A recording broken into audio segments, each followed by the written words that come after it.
Hello, everybody. My name is Stephen D. Kelly. This is the Stephen D. Kelly Show. We are Truth Cat Radio, www.truthcatradio.com. Thank you and welcome. I'm sorry for the delay. That's part of the business when you do what we do. It's now actually 6:15 p.m.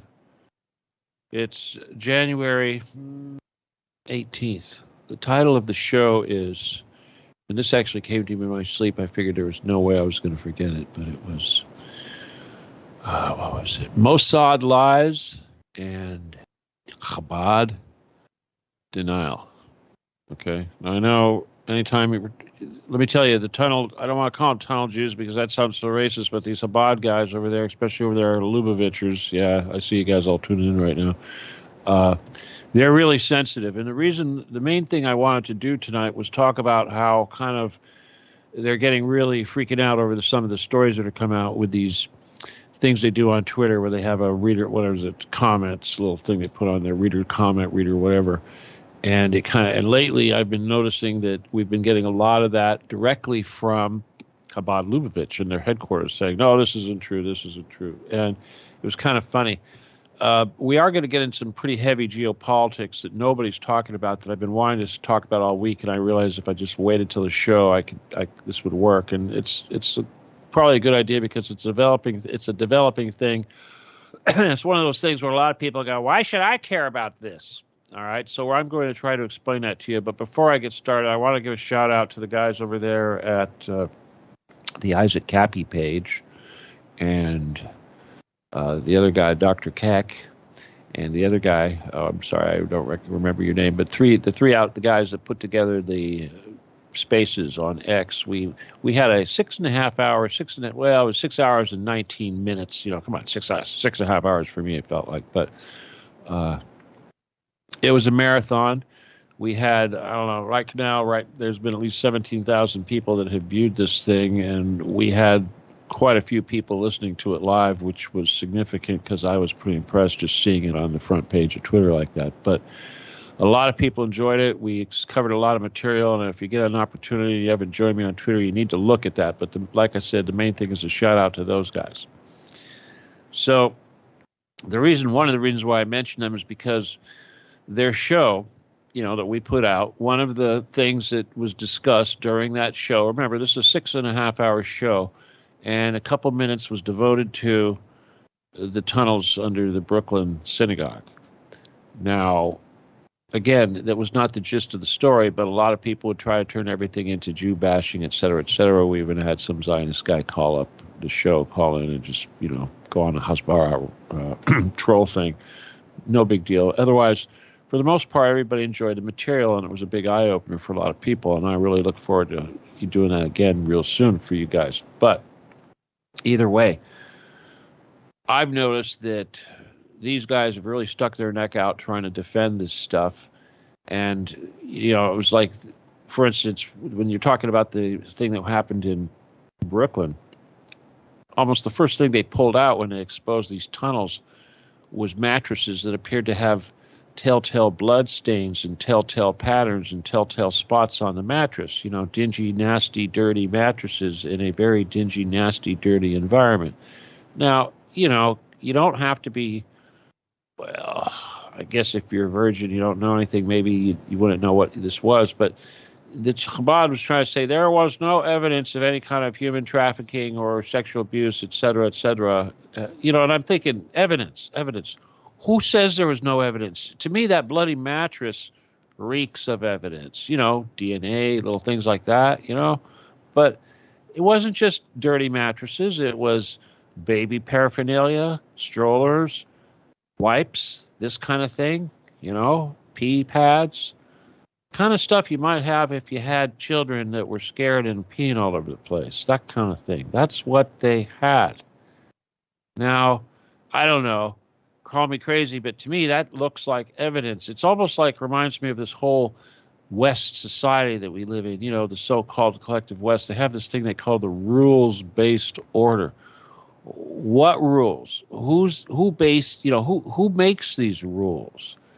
Yeah, the same people that decide what is evidence and what is not evidence, what we should be concerned about. So, like Michael Flynn, the traitor, says, yes, it's all about the war of the narrative. So the narrative is incredibly important, and you guys, the Occupy the Getty mission is the only narrative. But tonight, like I said, we're going to talk about some geopolitics. But like I said, over there on Twitter, what really got my attention was the outpouring of complaining about stuff. Like, for instance, a big event took place here. Iran fired a bunch of missiles off just the other day. That's going to be the gist of what we're going to be talking about tonight. But the way that story has been covered in the Western media and the way it's being portrayed and the way they're doing damage control and everything, it really should be an eye-opener and an opportunity to learn quite a bit. So, now, bear in mind, this is the first time this has happened in like forever. Iran has never done this. They have not fired off ballistic missiles like this ever. And I'll just say that these things went, what is it? They went 1,200 kilometers. Okay, so let's talk about these targets. One of them was in Idlib in Syria. One was in Erbil in Iraq.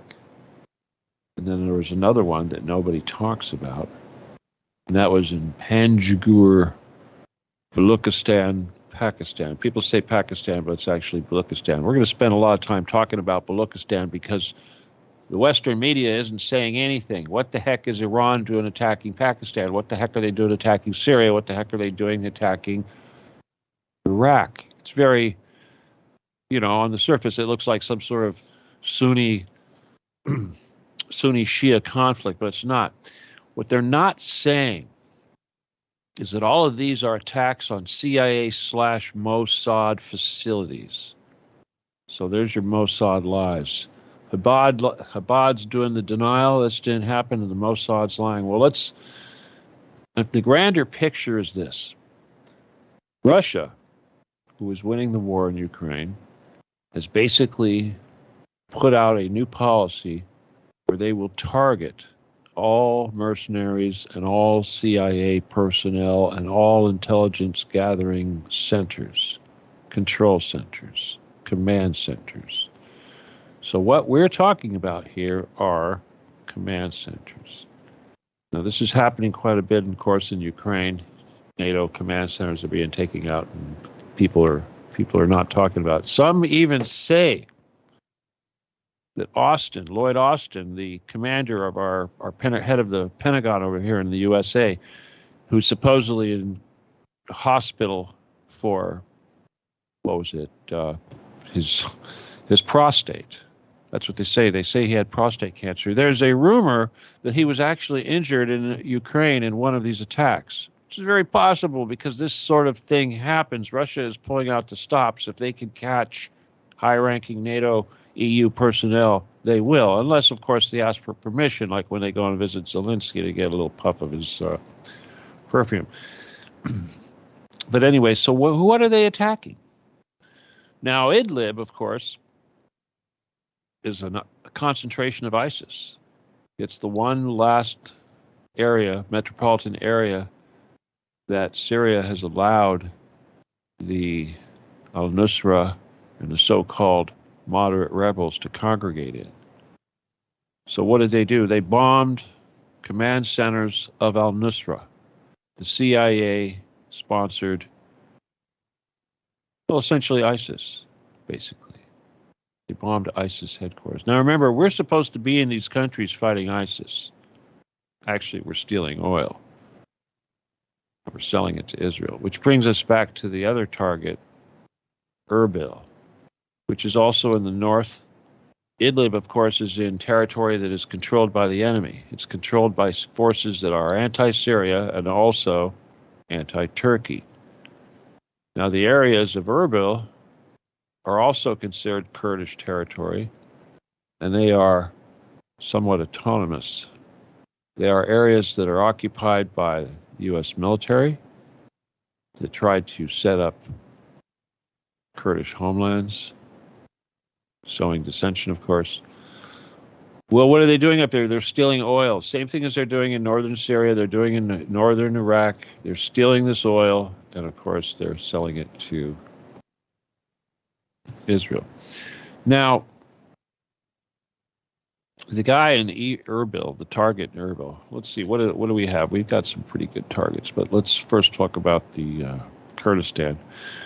Now, Iran, of course, is saying that this was a Mossad spy headquarters.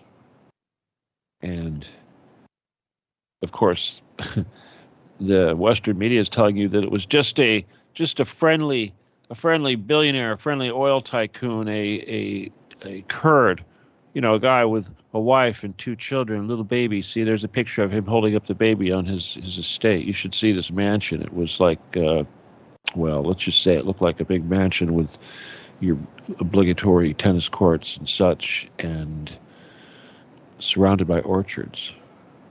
Now, I'm also told that both of these locations were hardened, had, I won't say bunkers, but let's just say extremely fortified concrete areas where these activities were taking place. Now, just to put everything into perspective, there was an attack in Iran. We talked about this last week on the anniversary, I believe the 3rd anniversary of the assassination of General Soleimani. And this attack was basically a bombing, human, whatever you want to call those guys, suicide bombing. And this was taken credit by ISIS. Now, bear in mind that ISIS is us. We are ISIS. ISIS is Mossad. ISIS is Israeli intelligence. ISIS is CIA. ISIS is NSA. It's our guys. It's like Al-Qaeda. We made all that. So we use these forces to sow disunity, usually between Sunnis and Shias. And of course, Mossad is extremely involved in that. Well, this Mossad guy, he had basically organized this attack in Iran at this funeral observation, this very important commemoration of an assassination. This was basically orchestrated from this location. Now this is really important because both of these locations are basically what you would describe as civilian targets. This was a home allegedly belonging to a civilian family, but it had Mossad in it. Now remember, Mossad, they're what do? They make war by deception. Mossad lies. It's in their motto. So anything they say is a lie. And if they set up a headquarters and there's little babies in the headquarters, these are people that eat babies. What do they care? We know what ISIS does. They cut heads off. Now, the target that no one really talks about, well, let's talk about I don't really want to talk about the thing going on in Syria, because that's al-Nusra is pretty complicated, and I don't want to give too much credit to these Islamic parties, these various different parties. But I guess the big thing that you should remember about the attack on Syria is it traveled at least 1,230 kilometers, which is plenty of distance to hit Tel Aviv, or say targets in the Mediterranean very close to Israel. Big boats.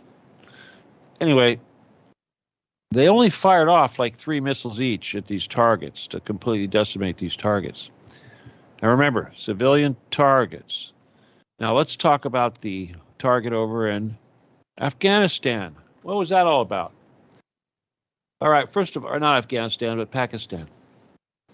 Now bear in mind, Pakistan is made up of provinces just like Iran is, and there are areas, the general area where Iran meets Pakistan is also considered Baluchistan, which also includes portions of Afghanistan. So there are people there that call themselves the Bulaks, whatever, and they feel this is their homeland. Of course, this area has been through all sorts of colonization efforts, kind of like India and everything went through.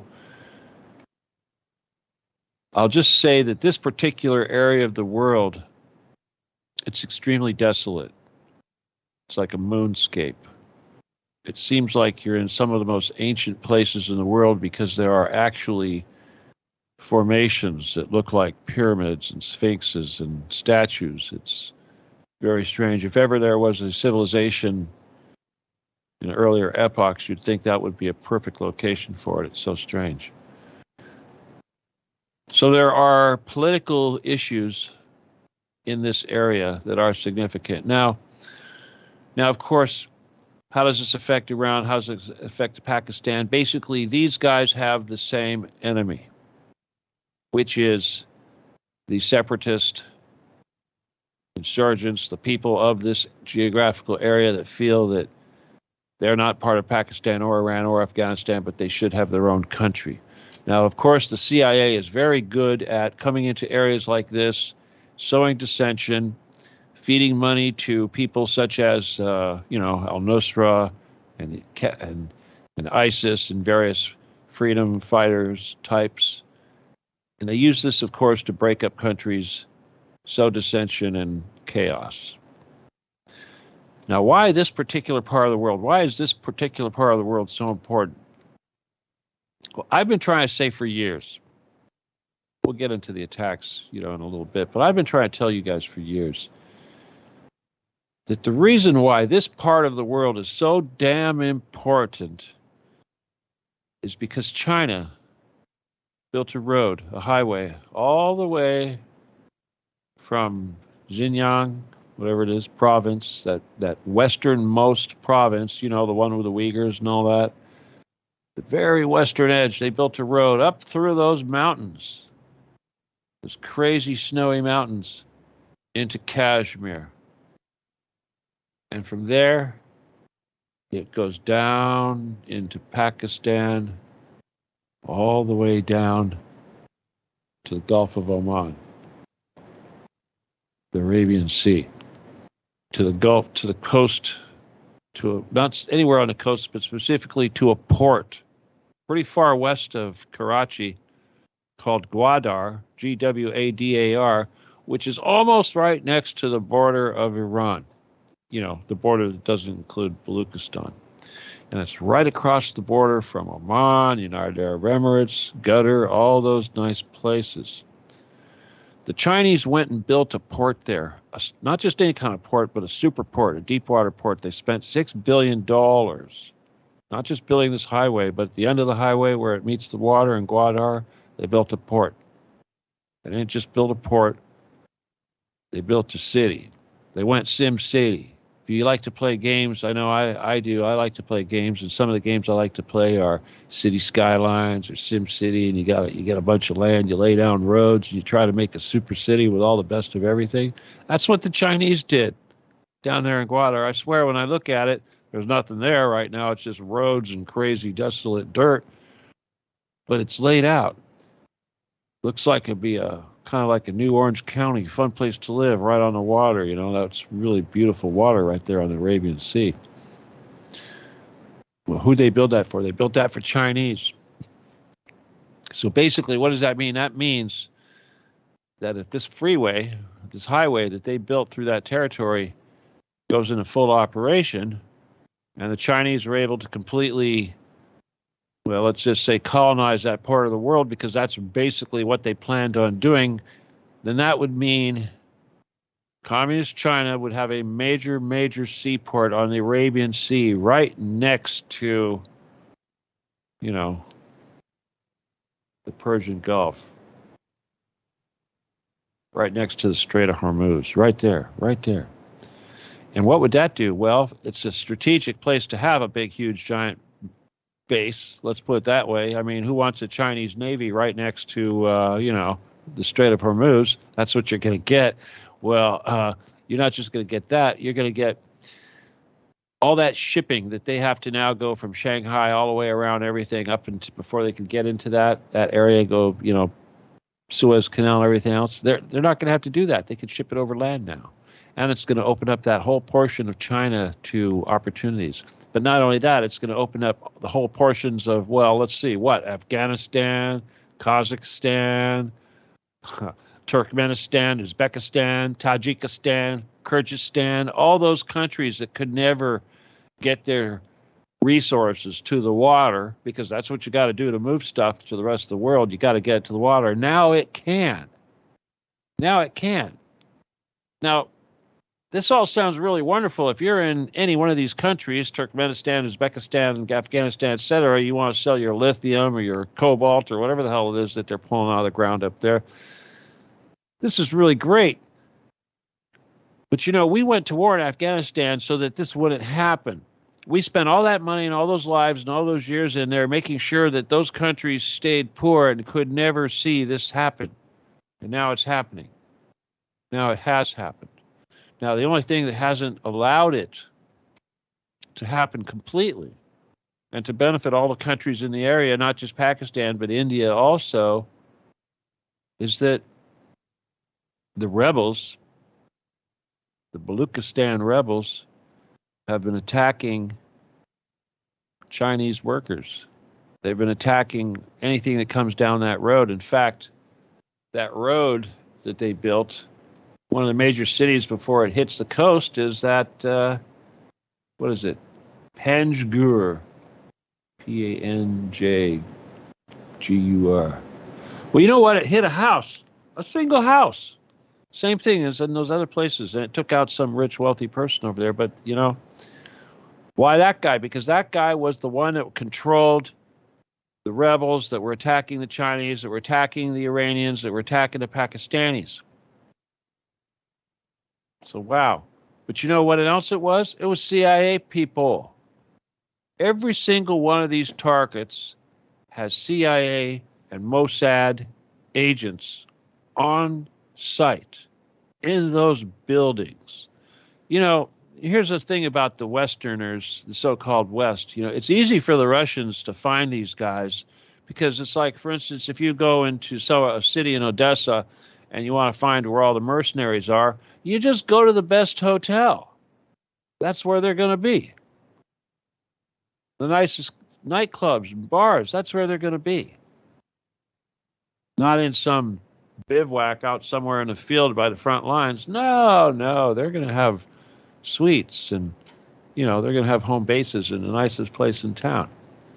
So it's not hard to find these people. And just like in these remote locations like, Panjgur or Erbil or Idlib, they just look for the richest person in town, and that's where they're going to be. So I'll tell you, people get really pissed. This, I'm not kidding. This is stuff that's happening behind the scenes that you don't see. The other day, 200 something, maybe it was less, I don't know exact number, could have been even, 40, but a large significant number of French mercenaries were killed in Ukraine. Because like I said, they're targeting these guys. Whatever little chateau they were staying at was destroyed. Well, Macron, of course, he's being replaced. He's super pissed off. He's saying, we're going to send all these missiles and all this crap. You know what? It doesn't matter because, Putin pulled the gloves off. This coming spring here, Ukraine's going to be lucky if it survives. Seriously. Anyway. All right. So let me get back to this business over here in Pakistan and Iran. Now, Pakistan, of course, is a nuclear power. Iran should be nuclear power, and even if they were, they couldn't say it because, the United States will go, oh, we got to bomb you, trust me, they're still trying to do this. But the thing is also is that this highway will allow Iran to basically ship goods to this port. And from that port, they could go anywhere in the world and get past any obstruction, any embargo, whatever. Somebody could stamp Pakistan on it, and suddenly it's Pakistani oil, it's Pakistani munitions, it's Pakistani whatever. Same thing applies to Oman. Any one of these, or Qatar, any of these countries that are being isolated now have an opportunity to just go right down the road and sell their goods. Now, even though India is bitching about it, they're still going to benefit. Economically, they can't help but benefit. But one of the things that India is kind of pissed off about is Kashmir. which we have to talk about. But I will point out that the Hindus, of course, in India are extremely anti-Muslim. And of course, Pakistan is a Muslim country, but it does have its Sunni and, the other guys, divisions. Now, here's the thing about this highway, though. I'll tell you something. This highway that China built is really an incredible thing. You know, it goes through some incredible mountainous territory, and it's quite a feat. I'm sure they spent a lot of money doing it, and I'm sure they plan on enhancing it quite a bit in the future. I wouldn't exactly. I thought there was a railroad that went with this, but no. Right now, it looks like it's just a highway. I would expect that they would probably set up a pipeline to go with it eventually. But right now, like I said, it's just a road. It looked to me like in some of the more treacherous mountainous areas, when they come out of Kashmir and go into China, that there was actually potentially a landslide which caused a area of a valley type area to be flooded. So yeah, you look at the map right now, you might notice that the road actually appears to go underwater in one area right when it comes up to the border of China. But what I really wanted to kind of discuss, though, is Kashmir a little bit. And that's because, well, first of all, who controls Kashmir? People think it's India. Kashmir is part of India. Well, the people of Kashmir probably would not agree with that. Okay? But if you look at the territory of Kashmir, and even if you were to say that it was, Indian-controlled territory, there's large portions of it that are occupied by China, and there's even larger portions of it that are occupied by Pakistan. Now, one of the things that Pakistan did is they actually ceded a portion of the territory that they controlled, a portion of the territory that borders China, to China. Now, why would they do that? This probably had something to do with China building that nice road right from that big city in China. What's the name of that city? Let me look at it. I don't have it in front of me. But anyway. Oh, here we go. Xinjiang. It goes to Kashgar. Kashgar it's the pretty biggest, it's Kashgar Prefecture. It's the biggest, metropolitan area in western China. And this is where the road goes. It basically goes from here to the west or southwest up into the mountains. Hairy mountains. Okay, hairy mountains. It'd probably be an incredible drive if you go Google Earth. You can just go the whole route of this thing on Google Earth. It's pretty amazing. But either way, the West can't stand this. The CIA can't do anything about this. This is a major win, not just for China, but for Pakistan and for Iran. So the point is, Kashmir aside, that contested area, I don't see Pakistan giving this area up.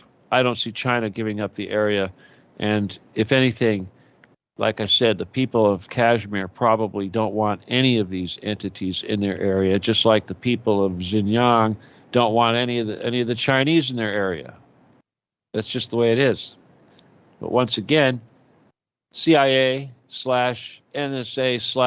Mossad doesn't like it. So when Iran attacks homes, civilian homes in other countries, why are they doing that? Because Syria can't do it. Because the media would say, oh, Syria is killing civilians in their own territory. They're bombing non-military targets. Same thing in Iraq. Oh, the Iraqis, they're bombing the home of this poor rich guy. Non-military targets. So what happens? Pakistan and Iran make an agreement. They say, hey, we'll bomb the enemy on your side of the border so you won't take any flack, and you bomb the enemy on our side of the border. And that is exactly what they did. So the two major cities on either side of the Pakistani-Iranian border in the so-called territory of Baluchistan, I think it was Saravan in the Iranian side, and like I said, Panjgur over there in the Pakistani side. Single residences were bombed. Precision. I'll tell you something. When you look at the residence in Erbil of the home of the guy that was selling the stolen oil to Israel, you look at that bombing campaign, Guess what? The only thing destroyed is the house. There were trees all the way up to the edge of the house. There was tennis courts, basketball courts, all this stuff up to the edge of that house, and the only thing destroyed was the house. You could still play tennis. You could still go out there and shoot hoops, and you could probably go out there and harvest dates, and you wouldn't have to deal with it all being completely destroyed. It was pretty precise hit. Not only was it not a random attack on large portions of the country, but it was a very precision attack on a single residence.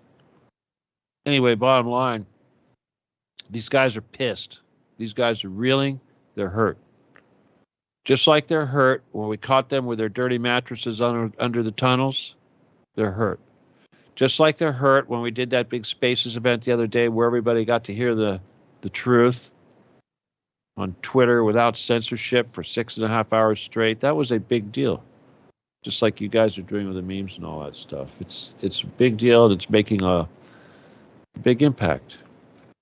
Oh, you guys. All right, I want to just say that, first of all, like I said, on Twitter, things are going really good. And, of course, the enemy has been helping us make it work good, to be honest with you.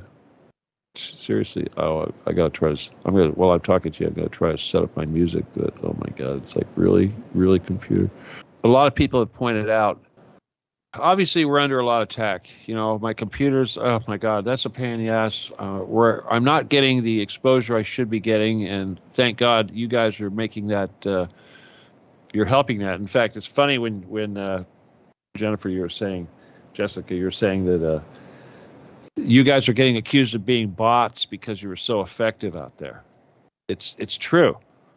You know, it looks to the outside, to the observers, it looks like we have this army of people doing this work, or they assume that if that's not the case, I must have all sorts of money and I must have all sorts of resources and bots to do this work for me, which is obviously a joke. Oh, wow. Speaking of money. Hey, guys, all right. I don't want to end on this note, but I just got to say here real quick. I got the phone call from the dentist trying to get me to make an appointment to come in and finish my teeth, and their balance is let's just, I'm not going to tell you what the balance is, but it's lots and lots and lots of money. And I got to do this really quick, and I've been dreading this moment, but yeah, I got to remind you guys that if anything that helps, anything that you can send me on the PayPal helps, and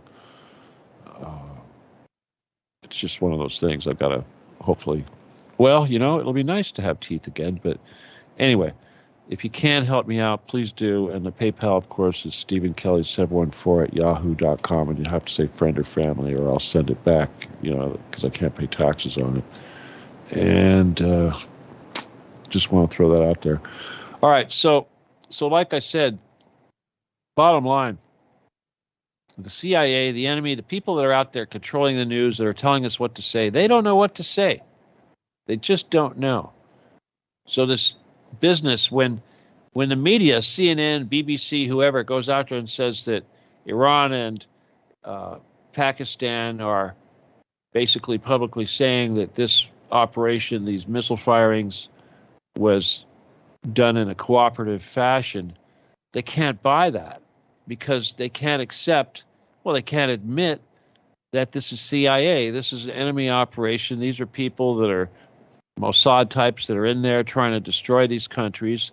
They're trying to basically turn that area into a war zone so that this highway can never get functioning properly, so that all these countries aren't going to be able to ship goods to China and back and forth to the Arabian Sea. It's all about money, obviously. So that's a big part of it. But that's just a relatively new development. The main thing that I really wanted you to basically see at this point is A, it all has to do with CIA and the Mossad and their hidden stuff, their deceitful stuff. And B, you should be paying close attention that nobody in the Western media, nobody at all, anywhere, is saying what's really going on. And no one has mentioned Gwadar, and no one has mentioned this highway, and no one has mentioned the attacks on the Chinese workers that have been building this highway and trying to build these cities. So I'll tell you, that land in Gwadar is going to be very valuable someday if they can shut down this insurrection. And I'll tell you something else. This is one of the most important parts of Pakistan because it's where all the nuclear materials, the uranium comes from, and a lot of other resources that the West would obviously like to have. But I'll tell you another thing is that a lot of people complain. They say that the government in Karachi or whatever it is spends a disproportionate amount of money in the eastern portion of the country and not in the area of Baluchistan. Kind of sounds like the United States, huh? Yeah. Anyway. Well, that's really what I wanted to talk to you about tonight. There's that stuff right there. And let me see, what else do I want to leave you with before I go? If you're listening to this tonight for the first time, I advise you to please join our group on Telegram, because in the files and the various people that are working there, they're going to be able to help you get access to all the different videos and content that have been created over the time. It's been deleted everywhere if you're interested in learning more about the mission. And if you need the book, of course, you have to send me an email, not to the PayPal address, but to law17gun@aol.com. If you want to send me any correspondence, you need to send it there. Yeah, what else? Oh, yeah, of course, you got to join the Telegram group, which is Occupy/Stephen D. Kelly. Now, as I said, we've passed 10,000 people over here in Twitter, but if you can keep doing what you're doing, because like I said, that is really disrupting the enemy. It's really pissing him off. And like I said, anytime you get attacked, like I did tonight earlier, trying to get this stuff working, oh my God, stupid. It's a good sign, okay? It means that we're doing something right, okay? All right, guys. I apologize if I was too brief, but I was really worried that we weren't going to get to do a show tonight, because I know last week we would have had a great show, and tonight I know I had some important content I wanted to get out to you, so it really trips me out when something like this happens. And like I said, though, economically, this is a big hit I'm going to take here real quick, so I do need your help, and I don't want people to go broke, but if you haven't done it before, please help me out, okay? And those new people who never listened to my show before, bear in mind, I don't do this often, but then again, I don't get teeth replaced very often either. All right, let's leave it at that. I apologize for that. Let's see, what else do I want to leave you with? Oh, yeah, I've been telling everybody to take lysine today on Twitter. And also, if you could buy some canned air, I think it's pretty important, the boost oxygen, pretty important. It appears to me that this so-called X disease, whatever bullshit they want to call it, this new pandemic, it's already been sprayed on us, okay? It's already starting to fester in our lungs if you've been out and gotten exposed to this stuff. And this is why it's important to take that lysine, keep your immunity up. I also recommend you to get some echinacea and stuff that's going to take care of viruses and this kind of thing, okay? So it's really important that your lung health is, well, taken care of. But of course, oxygen is the most important thing you can have if you find yourself short of breath. And that's definitely going to be a symptom. So just be careful. Also, air cleaners in the house are very good, but watch out, okay? The more progress we make and the closer we get to shutting them down, which is where we're getting, the more they're going to try to kill us off and poison us and change the priorities, change the narrative and change our priorities subsequently, okay? All right, let's see, anything else? I know I told you I was going to go longer because we started late, but I kind of run through the thing. I can't really think what else to tell you about right now. Well, I can remind you that it's not looking too good for Ukraine, and I think that in this spring, Russia's going to launch a pretty devastating offensive, and the fact that they've got this policy of trying to take out mercenaries and be, well, let's just say, crushing support centers for Western leadership. They're getting kind of ruthless with respect to that, and that would suggest to me that they're getting ready for a knockout blow, which is probably going to come here real soon, because Putin's coming flat out and saying that the future statehood of Ukraine is at stake, and I believe it. I believe that in order for them to demilitarize it completely and completely shut it down as a threat and a potential, well, a bastion of Nazism, they're going to have to complete the job pretty comprehensively. So that's going to happen pretty soon. All right. I'm going to leave you guys with that. And like I said, please help out if you can. And I look forward to seeing you guys in the Ask Questions, guys. No, I'm not going to do any questions right now. I look forward to seeing you guys in the group, okay? And also on Twitter. Please join my Twitter group. And if you want to correspond with me, I mean, if you want to like chat, the best place to do that, of course, is in the Telegram group. Okay, so you got to join that. But the Twitter group, that's where we reach the new people. That's where we wake people up, and that's where we really have the most impact on the enemy. Okay, so get in there and work more. All right, guys, let me see. What else I want to say? No, that's about it. Okay, I'm just going to remind you guys once again, please, I'm going to make an extra push to get you guys to help me out economically because of that thing. And tune in next week, and I'm going to work harder to make sure that this doesn't get screwed up like it did today. I mean, my God, it was working. I got it working, and all of a sudden it's not working again. It's like, really? Jeez. Anyway. All right. I'll see you guys real soon. Enjoy the rest of your week.